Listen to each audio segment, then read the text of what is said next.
لا إله إلا الله محمد رسول الله لا إله إلا الله محمد رسول الله لا إله إلا الله محمد رسول الله۔ جنت میں اللہ تعالیٰ کی رضا ہوگی، اہل جنت کو جنت میں اللہ تعالیٰ کی رضا حاصل ہوگی، جس کے لیے تمام محنتیں ہم کر رہے ہیں، اور یہی سب سے بڑی کامیابی ہے۔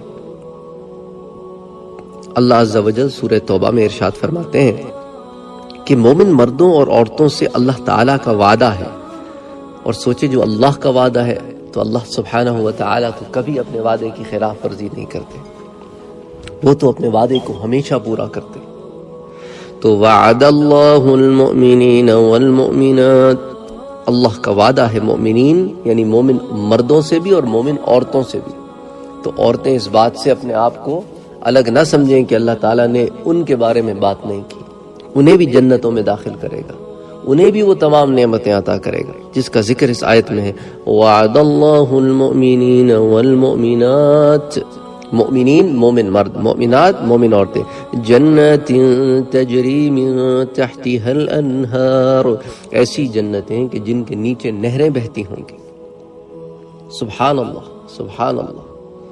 یعنی کہ آپ یہ دیکھیں کہ اگر آپ یہاں پر دنیا میں کسی ایسے مقام پر رہتے ہیں جہاں میٹھے پانی کی قلت ہے تو یہ چیز آپ کو اٹریکٹ کرے گی کہ ایسی جگہ جہاں نیچے نہریں بہ رہی ہیں، یعنی اتنی سرسبز و شاداب جگہ ہے کہ اس کی رگوں میں بھی نہریں ہیں، اور جو ظاہر میں بہ رہی ہیں وہ تو بہ رہی ہیں۔ جنات تجری من تحتها الانہار خالدین فیہا، اور یہ جو سارا کچھ ہے، یہ باغ ہیں، اس کے نیچے بہتی نہریں ہیں، یہ سارا کچھ ہمیشہ رہے گا، کبھی ختم نہیں ہوگا۔ It will never evaporate، کبھی ایویپوریٹ نہیں ہوگا، کبھی ختم نہیں ہوگا۔ خالدین فیہا ومساکن طیبۃ فی جنات عدن، اور وہ ہمیشہ اس میں رہیں گے، ان سدا بہار باغوں میں ان کے لیے پاکیزہ قیام گاہیں ہوں گی، مساکن طیبۃ، پاکیزہ قیام گاہیں ہوں گی، ورضوان من اللہ، اور اللہ کی ان کو رضا بھی حاصل ہوگی، ورضوان من اللہ اکبر ذلک فوز العظیم، اور اللہ کی رضا حاصل ہوگی، اور اصل میں یہی تو بہت بڑی کامیابی ہے۔ تو سورہ توبہ میں اللہ سبحانہ و تعالی نے اپنی رضا کا اور نعمتوں کا ایک نقشہ کھینچا اس آیت میں۔ پھر سورہ توبہ کی ایک اور آیت میں اللہ عز و جل فرماتے ہیں یبشرہم ربہم برحمت منہ ورضوان وجنات لہم فیہا نعیم مقیم، ان کا رب انہیں اپنی رحمت اور رضا اور ایسی جنت کی بشارت دیتا ہے جہاں ان کے لیے دائمی نعمتیں ہوں گی، نعیم مقیم، رہنے والی نعمتیں ہوں گی۔ سبحان اللہ۔ جنتی لوگوں کو اللہ تعالیٰ جنت میں خود اپنی رضا کی خوشخبری سے آگاہ فرمائیں گے۔ جنت میں اللہ تعالیٰ جنتیوں سے گفتگو فرمائیں گے۔ اس ضمن میں جو حدیث شریف آتی ہے، امام مسلم نے اس کو روایت کیا ہے، یہ حضرت ابو سعید خدری رضی اللہ تعالیٰ عنہ اس کے راوی ہیں۔ حضور اکرم صلی اللہ علیہ وآلہ وسلم نے ارشاد فرمایا کہ اللہ تعالیٰ جنتیوں سے ارشاد فرمائے گا کہ اے جنتی لوگوں، وہ عرض کریں گے اے ہمارے پروردگار ہم حاضر ہیں۔ سبحان اللہ، سبحان اللہ، یعنی میرا رب جنتیوں سے خطاب کرے گا۔ تو جب اللہ عز و جل خطاب کریں گے تو سوچے وہ کیفیت کیا ہوگی۔ یہاں پر تو ہم نے صرف موسیٰ علیہ السلام کا واقعہ سنا ہے، اس وقت میرے رب نے پکارا، اور وہاں پر میرا رب تمام جنتیوں سے بات کرے گا۔ ان اللہ عز و جل یقول لأہل الجنہ، حدیث کے کیا الفاظ ہیں؟ ان اللہ عز و جل یقول لأہل الجنہ، اللہ تعالیٰ اہل جنت سے کہیں گے یا اہل الجنہ، اے جنت والوں، اللہ اکبر، اللہ اکبر۔ یعنی اب آپ یہ دیکھیں کہ میرا رب جب کہے گا نا کسی کو اے جنت والوں، تو اس کی کیفیت کیا ہوگی؟ ہم اور آپ کہیں نا اے جنت والوں، اس کی کیفیت اور ہے، اور میرا رب کہے اے جنت والوں، تو کیا کیفیت ہوگی؟ یا اہل الجنہ، اے جنت والوں، فیقولون، تو وہ کہیں گے لبیک ربنا وسعدیک والخیر فی یدیک، اے ہمارے رب ہم حاضر ہیں تیری جناب میں اور تیری اطاعت میں، بھلائی تیرے ہی ہاتھ میں ہے۔ تو اللہ تعالیٰ ان سے فرمائیں گے فیقول هل رضیتم، کیا تم راضی ہو؟ اللہ اکبر، اللہ اکبر، اس جملے پہ بندہ ختم ہو جائے، اس جملے میں فرط محبت سے اور فرط خوشی سے اور فرط حیرانگی سے ختم ہو جائے بندہ کہ میرا رب اتنا سب کچھ دینے کے بعد بھی پوچھ رہا ہے کہ کیا تم راضی ہو؟ اللہ اکبر۔ وہ عرض کریں گے، جو جنتی ہوں گے وہ عرض کریں گے اے ہمارے رب ہم راضی کیوں نہ ہوں گے؟ اللہ اکبر۔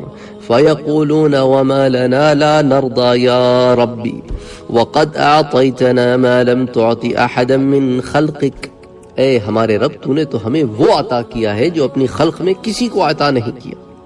اتنی نعمتیں، اتنی نعمتیں، اتنی نعمتیں کہ شمار سے باہر ہے۔ فَيَقُول، تو رب فرمائیں گے اَلَا أُعْطِيكُمْ أَفْضَلُ مِنْ ذَلِكَ، کیا میں تمہیں اس سے بہتر چیز نہ عطا کروں، اس سے افضل چیز نہ عطا کروں؟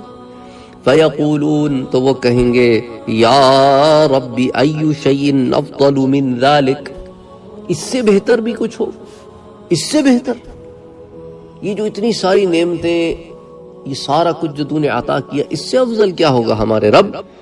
فَيَقُولُ، تو رب فرمائے گا اللہ اکبر احل علیکم رضوانی، اللہ تعالیٰ فرمائے گا میں تمہیں اپنی رضا مندی سے نواز رہا ہوں،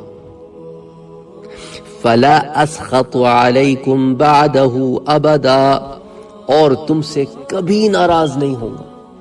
اللہ اکبر۔ اب اس کے دو پہلو نکلتے ہیں، امام مسلم کی روایت تو یہاں ختم ہو جاتی ہے، اس کے پہلو دو نکلتے ہیں۔ ایک تو یہ کہ کبھی ناراض نہیں ہوں گے، یہ خود ایک بہت بڑی نعمت ہے اور سب سے بڑی نعمت ہے کہ رب ہمیشہ راضی ہو جائے، ہمیشہ کے لیے۔ دوسرا، تمہارے وہ تمام ایلیمنٹس ہی ختم ہو جائیں گے جن سے تم رب کی ناراضگی کو خریدتے ہو اور رضامندی سے دور ہٹتے ہو۔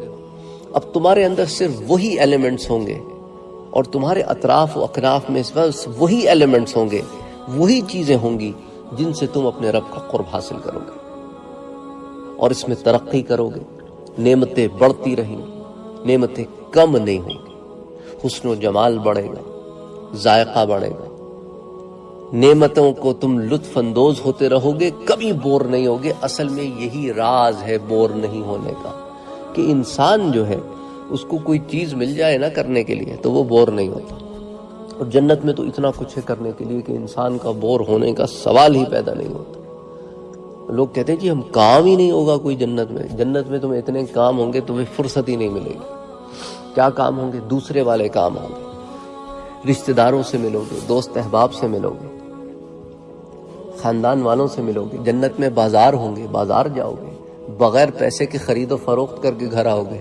اللہ اکبر، اللہ اکبر، اللہ اکبر۔ پھر گھر میں آؤ گے تو استقبال ہی استقبال ہے، ہر طرف خدام ہی خدام ہے، محل ہی محل ہے، یعنی اللہ تعالیٰ کی نعمتیں ہی نعمتیں ہیں۔ بچوں سے پوچھا ہے کبھی چھٹیوں سے وہ بور ہوتے ہیں؟ بچے کبھی چھٹیوں سے بور نہیں ہوتے، بس یوں سمجھ لو کہ ایسی چھٹیاں ملی ہیں کہ ساری زندگی کی چھٹیاں مل گئی ہیں،